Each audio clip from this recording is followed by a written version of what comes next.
When it comes to buying a motorcycle, everyone wants performance, style, and reliability. But what if I told you some bikes look great on paper and turn out to be money pits on wheels? In this video, we are breaking down the 13 worst motorcycles that no one buys, according to real-world data and Consumer Reports reliability findings. From engines that fail early to maintenance costs that rival car payments, these are the bikes that give owners buyer's remorse. Stick around. The last one on this list is so unreliable, it is practically allergic to the road. Number 13, the Can-Am Spyder RT. At first glance, it seems appealing with three-wheel stability and touring features, but it falls short, and it is unreliable.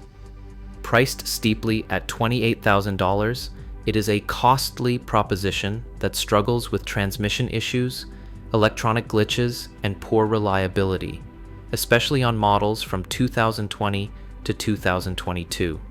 Fuel efficiency is underwhelming at 35 miles per gallon, and rapid depreciation adds to its costs. Owners also face high insurance premiums, expensive repairs, and subpar handling dynamics. With a heavy weight of 1,100 pounds and lagging competitors like the Honda Goldwing, the Spyder RT is a risky and costly three-wheeler choice. It is neither a true motorcycle nor a comfortable touring option. At number 12, we have the Zero SRF, an electric motorcycle that misses the mark in key areas. It starts at around $19,000, so you would expect a lot for that price, but it does not live up to the promise of electric performance. The biggest problem? Reliability. Many models from 2020, 2021, and 2023 have had recalls for serious issues. These include problems with the charging system and faulty motor controllers. Range is another letdown. It is even lower than advertised. The SRF gets just 123 miles in city riding, which drops to 70 miles on the highway. If you are spending this much money, you expect better efficiency. Also, many owners say it does not perform as well as competitors like the Harley-Davidson Livewire or Energica Ego. Next up at number 11 is the BMW F850 GS. The F850 GS is an adventure bike priced at $14,000. Its dual sport design and premium features attract many buyers. BMW's reputation for engineering excellence shines through. However, beneath the surface, troubling issues start to emerge. The 2019 model alone has faced multiple major recalls. Engine overheating and throttle response problems are common complaints. Owners also report frequent failures in the ride-by-wire system.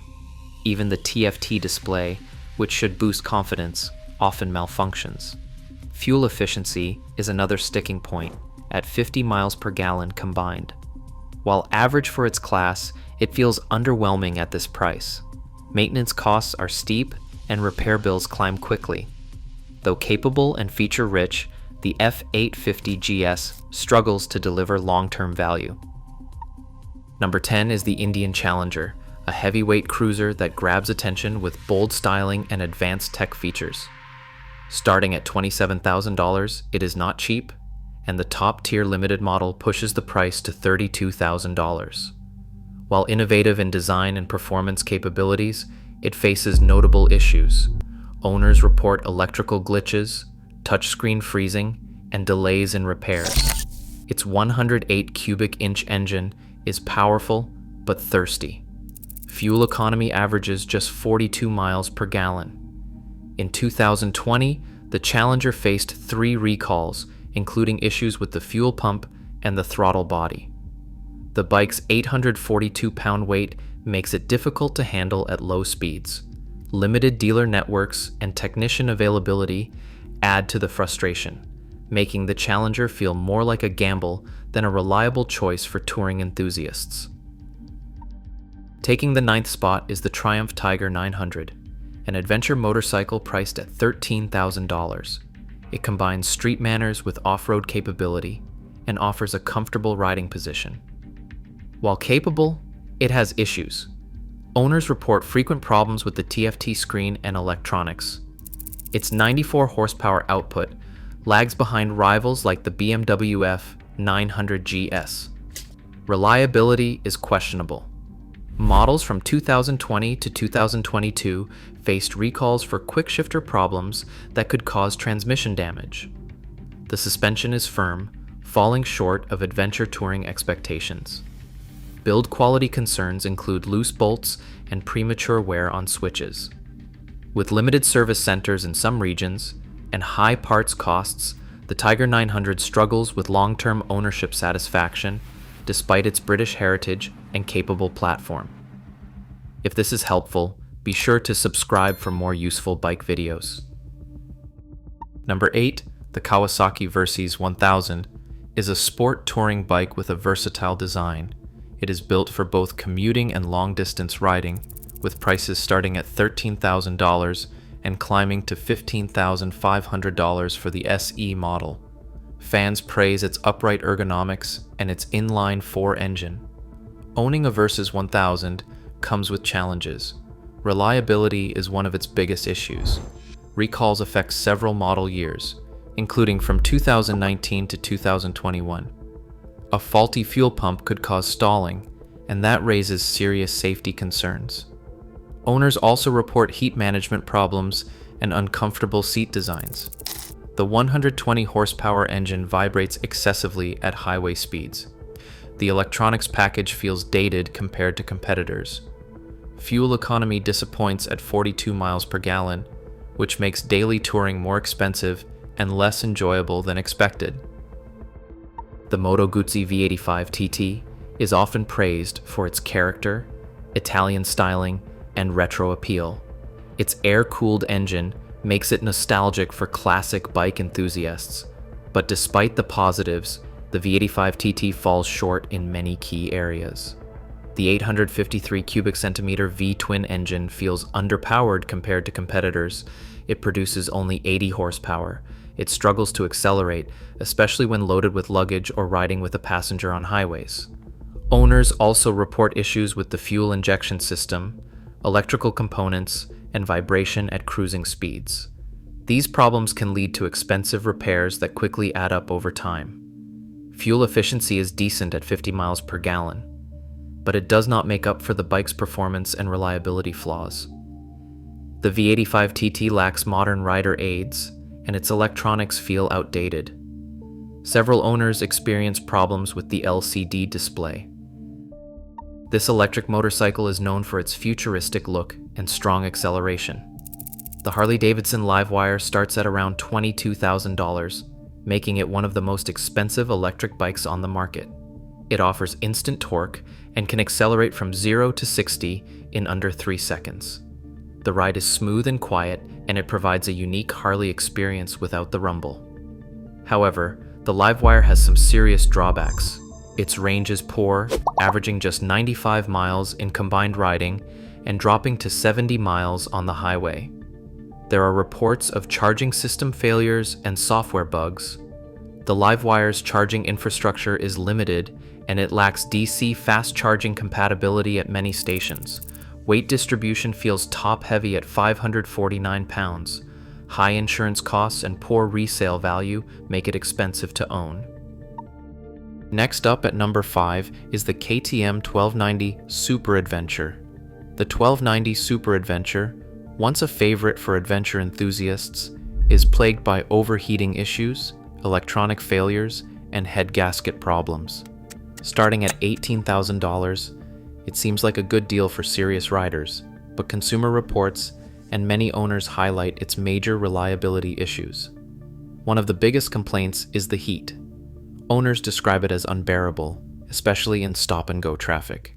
The sophisticated electronics add to the discomfort, frequently glitching and requiring dealer resets. There are also multiple recalls for the Super Adventure, including issues with the throttle body, the engine management system, and even fuel tank welds in some models. Fuel efficiency is average at 45 miles per gallon, one of the lowest in its class. Limited luggage options add to the inconvenience. Depreciation is steep, making it a poor financial choice. At number 4 is the Ducati Multistrada 1260, a sport touring motorcycle with an alluring Italian design. It starts at $18,000. However, as Consumer Reports and many owners point out, beauty is not everything. The model has electrical problems, especially with the cornering ABS system, which are widely reported. Many owners also complain about excessive valve service costs. Ducati's desmodromic valve system requires expensive maintenance every 15,000 miles. Even in newer models, clutch failures occur prematurely. Ducati has issued several recalls, including one for faulty side stand switches that pose a serious safety risk. While some praise its performance and handling, many voice frustrations about constant visits to the dealership. "It rides like a dream when it's not in the shop," one reviewer said. This sums up the ownership experience for many. For a premium sport tourer, the Multistrada delivers too many headaches and expensive maintenance intervals. Coming in at number 3 is the Yamaha FJR 1300, a sport touring bike with a starting price of $17,000. While refined, it has a mixed reputation. The FJR 1300's aging platform was its biggest drawback until recent updates. Models from 2013 to 2019 are especially problematic. Ground spider issues, faulty electrical grounds, plague those years, and cause multiple electrical failures. Ignition switch problems and stator failures add to the trouble. The clutch basket can wear prematurely, requiring expensive replacement. Fuel economy is disappointing, at 40 miles per gallon overall. The bike's significant 650 pounds curb weight makes it challenging at parking lot speeds. Heat from the engine radiates onto the rider's legs during summer riding. Newer models have addressed some issues, but they still cannot overcome the FJR 1300's dated electronics and heavy feel compared to newer sport touring options, offering better value and modern features like adaptive cruise control. Our runner-up at number 2 is the Suzuki Boulevard C90. It is priced between $10,000 and $12,000. This cruiser has serious reliability issues. Models from 2005 through 2019 are especially problematic. Owners report camshaft wear, valve train noise, and faulty fuel injection systems. Some also deal with electrical gremlins and clutch basket failures. These problems can be costly to fix, making the C90 a headache to maintain. Recalls are also common. One major recall involved starter relay failures that could cause fires. Other recalls focused on drive shaft problems, and these safety issues are concerning. Fuel efficiency is another weak point. The Boulevard averages just 42 miles per gallon, which is low for a cruiser of its size. Insurance costs are moderate, but repairs are not cheap. While some owners appreciate its classic styling, the Boulevard C90 comes with hidden costs. Taking the first spot is the Harley-Davidson Street 500. I know this comes as a shock to many. It is a Harley, so why should you not buy it, one might ask. Remember the saying, cheap is expensive, it applies here. The Street 500 has received several negative reviews, and for good reason. It has a 494 cubic centimeter V-twin engine that is weak, vibrates excessively, and sounds unrefined. Acceleration is sluggish, making it a poor choice for highway riding. Handling is basic, which makes the riding experience less enjoyable. Inside, the bike feels budget-focused, the components are cheap, and the overall finish suffers. The Street 500 scored poorly in owner satisfaction surveys. Consumer reviews say the riding experience falls behind other entry-level bikes in terms of power, refinement, and quality. There have been numerous recalls. The brake light switch can fail, and some 2015 to 2016 models have clutch issues. Build quality problems have also been reported. The Street 500 was discontinued in 2020, with no replacement planned.